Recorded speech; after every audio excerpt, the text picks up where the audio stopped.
dès tout petit, on s'était rendu compte qu'Apollo marchait souvent sur la pointe des pieds. Mais ça, enfin, tout petit, ça ne nous inquiétait pas spécialement.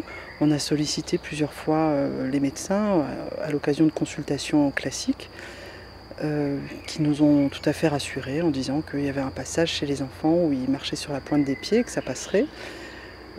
Sauf que vers 8 ans, ça passait pas. J'ai demandé une fois de plus à un médecin est-ce qu'on pourrait faire des examens complémentaires, est-ce qu'il n'aurait pas besoin de séances de kiné.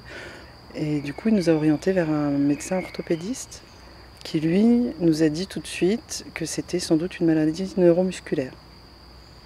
J'ai accompagné Apollo pour qu'il fasse la prise de sang le jour même et le lendemain, il avait les résultats.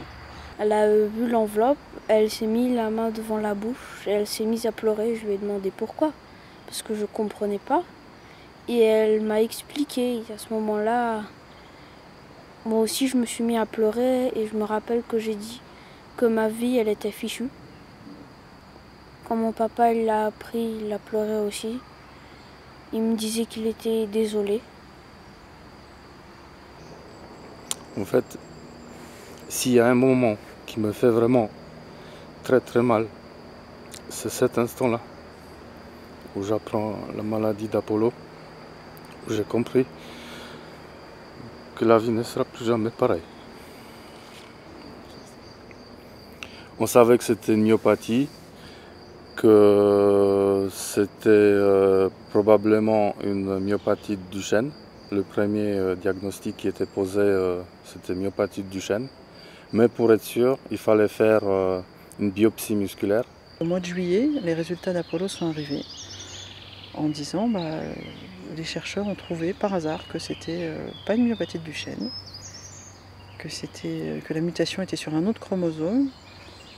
Donc c'est une bonne nouvelle parce que du coup ça progressera moins vite. C'est une mauvaise nouvelle parce que du coup ses frères et sœurs peuvent aussi être porteurs de cette maladie. Je me pose souvent la question, qu'est-ce que ça changerait que je sache pour les autres alors qu'ils sont petits, ils vivent leur vie, il n'y a pas de médicaments, on ne peut pas traiter cette maladie aujourd'hui. Qu'est-ce que ça changerait pour eux? Je pense que d'apprendre la maladie d'Apollo, ça nous a réveillés d'une certaine manière, où on s'était dit, il faut qu'on fasse plein de choses aujourd'hui avec Apollo. Parce que le temps pour Apollo, il passe beaucoup plus vite.